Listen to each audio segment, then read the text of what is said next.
Hello everyone, alternative therapies की दुनिया में आप सभी का स्वागत है। मिल रहे हैं मेरे से आप रेगुलरली किसी न किसी विषय के ऊपर। मैं हूं doctor Sindhu Gupta, holistic healing coach. सभी प्रकार के ऑल्टरनेटिव थेरेपीज़ के द्वारा आपको कुछ टिप्स देती हूं जिससे आपका जीवन बेहतर बने। और यदि आपको किसी भी प्रकार की परेशानी है, चाहे आप वास्तु के टिप्स लें, चाहे आप फेंग शुई के टिप्स लें, या आप मदद लें वैदिक स्विच वर्ड्स की, मॉडर्न स्विच वर्ड्स की, रेकी की, मेडिटेशन की, ये सभी चीज़ें हमारे को कहीं ना कहीं मदद करती हैं किसी न किसी रूप में। और हर इंसान की कहीं ना कहीं श्रद्धा होती है, विश्वास होता है। तो जिसके ऊपर आपको पूर्ण विश्वास है उस थेरेपी को आप अपनाएं और अपने जीवन में आगे बढ़ने के लिए, बेहतर करने के लिए आप आगे बढ़ें। तो आज हम फिर फेंग शुई के बारे में ही बात करेंगे, क्योंकि ये कुछ ऐसी रेमेडीज़ हैं जो कई बारी हमारे घर का वास्तु बहुत ही एंटी है और हम लाइफ में बहुत ज़्यादा प्रॉब्लम्स को फेस कर रहे हैं। तो हम यदि फेंग शुई की इन रेमेडीज़ को अपनाते हैं अपने जीवन को बेहतर करने के लिए, तो फ़ायदा पाया गया है। और पूरे विश्वास के साथ करेंगे, अफर्मेशंस के साथ करेंगे तो ज़रूर फ़ायदा होगा। आज का हमारा जो कुआं नंबर है, कुआं नंबर 2। आप सभी को पता है कुआं नंबर कैसे निकालते हैं। लास्ट के 2 डिजिट्स को आप ऐड ऑन करेंगे, सिंगल डिजिट में लाके। मेल हैं तो उसको आपने 5 माइनस करना है, जो भी आपका कुआं नंबर आया है। और यदि फीमेल है तो आपको +5 करना है, यदि आपकी जन्म 2000 से पहले हुआ है। तो जिन भी लोगों का कुआं नंबर 2 है और वो रिलेशनशिप में कुछ इश्यूज फेस कर रहे हैं, तो आपको अपने घर का नॉर्थ वेस्ट कॉर्नर एनालाइज करना चाहिए अपनी घर की रिलेशनशिप को इम्प्रूव करने के लिए। यदि आपके घर में मैरिजेबल डॉटर या सन है, उनकी शादी नहीं हो रही है, तो उसके लिए आप अपने घर के नॉर्थ वेस्ट में पियोनिस फ्लावर का फोटो लगाएं।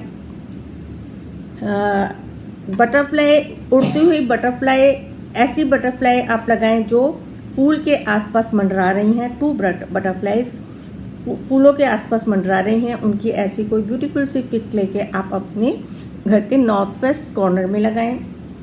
इससे आप देखेंगे कि आपको मदद मिलेगी अपने बच्चों के लिए लाइफ पार्टनर ढूंढने में। और इसके साथ साथ यही चीज़ आप अपने घर के साउथ वेस्ट में भी करें।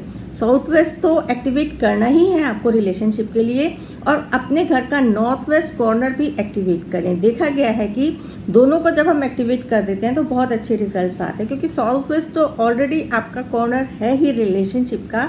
अपने घर के रिलेशनशिप, अपने आपस के रिलेशनशिप को अच्छा करने के लिए हम उस कॉर्नर, दोनों कॉर्नर्स को एक्टिवेट करते हैं। इसमें आप 2 मैंडेरियन डक्स भी रख सकते हैं, आप इसका क्रिस्टल के डक्स रख सकते हैं। बहुत सारी चीज़ें हैं जो आप एनहांस करने के लिए अपने रिलेशनशिप को कर सकते हैं। और बेटर यही होता है कि आप अपने लिविंग रूम को करें, प्लस बच्चों के लिविंग रूम में, बेडरूम में भी आप ये पिक लगा सकते हैं। लेकिन जो मैरिड कपल्स हैं, पियोनिस फ्लावर की अपने रूम में ना लगाएं तो बेहतर है, क्योंकि उसका कहीं ना कहीं संबंध होता है एक्स्ट्रा मैरिटल अफेयर्स की तरफ जाता है इंसान का दिमाग। देखिए, कहाँ तक कोई चीज़ सही है, कहाँ तक गलत है, ये एक्सपीरियंस बेस्ड होती है। हर एक के एक्सपीरियंस होते हैं।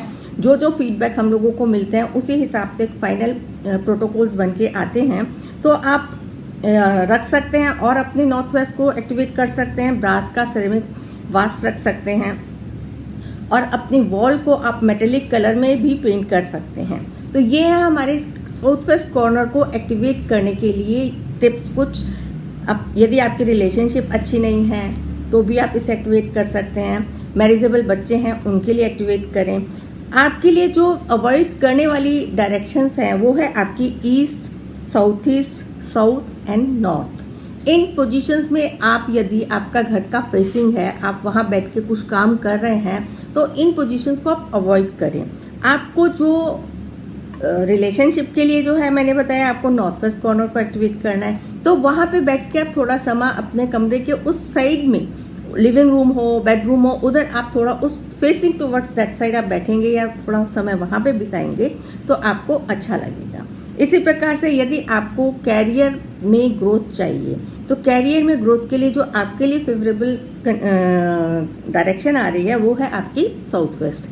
तो आप अपने साउथ वेस्ट में टॉर्टोइज विद कॉइन्स, जो कॉइन्स पे बैठे हुए टॉर्टोइज होते हैं या मेटेलिक टॉर्टोइज है वो रखें अपने कैरियर को एनहांस करने के लिए। देखिए, और सारी चीज़ें इकट्ठी एनहांस नहीं करनी है। यदि आपको रिलेशनशिप में इशू है तो आप खाली रिलेशनशिप वाले एरिया को एक्टिवेट करेंगे। यदि आपको कैरियर में डिस्टर्बेंस है तो आपने अपने कैरियर के लिए साउथ वेस्ट कॉर्नर को एक्टिवेट करना है। इससे क्या होगा कि आपकी एनर्जी मिक्स नहीं होगी, क्लैश नहीं होगा। एक एक एरिया को जब हम एक्टिवेट करते हैं तो हमारे को और बहुत अच्छे बेहतर रिजल्ट मिलते हैं। और आपका रिलेशनशिप हमारा नॉर्थ वेस्ट हो गया। अवॉइड करनी है आपको east, south east and south and north. और यदि आपकी हेल्थ को इम्प्रूव करने के लिए आपको डियर रखेंगे अपने वेस्ट एरिया में। वेस्ट एरिया आपकी बहुत अच्छी डायरेक्शन है हेल्थ के लिए। यदि आपको लगता है कि आपकी बीमारी ठीक ही नहीं हो रही है तो आप अपनी वहाँ पे वेस्ट में दवाइयाँ रख सकते हैं। वेस्ट में आप डियर का पिक लगा सकते हैं। कोई भी आप डियर आप छोटे छोटे जो आपके मिले बनते हैं उनको भी रख सकते हैं। कॉइन्स पे खड़ा हुआ यदि आप डियर लगाएंगे तो वो आपको फाइनेंशियल और लॉन्ग लाइफ देगा, फाइनेंशियल स्टेबिलिटी भी देगा और लॉन्ग लाइफ देगा। तो इस प्रकार से जिन भी लोगों का कुआ नंबर 2 है वो ये रेमेडीज़ कर सकते हैं। और इन रेमेडीज़ को करके 3 मंथ्स के बाद आप देखेंगे कि आपको अपनी लाइफ में इम्प्रूवमेंट नज़र आने लगेगी। तो और हम इसी प्रकार से डिस्कस करेंगे एक एक डायरेक्शंस को हर कुआ नंबर की। तो जो कुआ नंबर आपका है, कुआ नंबर को आप अपना निकालें। और यदि आपको कुआ नंबर के हिसाब से और लाइफ में कोई आपके इशू है तो आप ये रेमेडी करें। बहुत सिंपल रेमेडी है, कोई इसमें आपके बहुत ज़्यादा पैसे भी नहीं लगेंगे। बहुत छोटे छोटे से आपके जो जितनी भी रेमेडीज़ हैं आपको किसी भी फेंग शुई शॉप पे मिल जाएगी। कुछ चीज़ें तो आप अपने घर में ही एक्टिवेट कर सकते हैं, जो कुछ छोटे छोटे सी चीज़ें हम घर में एक्टिवेशन के लिए भी आपको बताते हैं। तो इसी के साथ समाप्त करती हूँ अपनी इस कड़ी को। मिलेंगे फिर हम अगली किसी और कड़ी में आपके साथ। Thank you.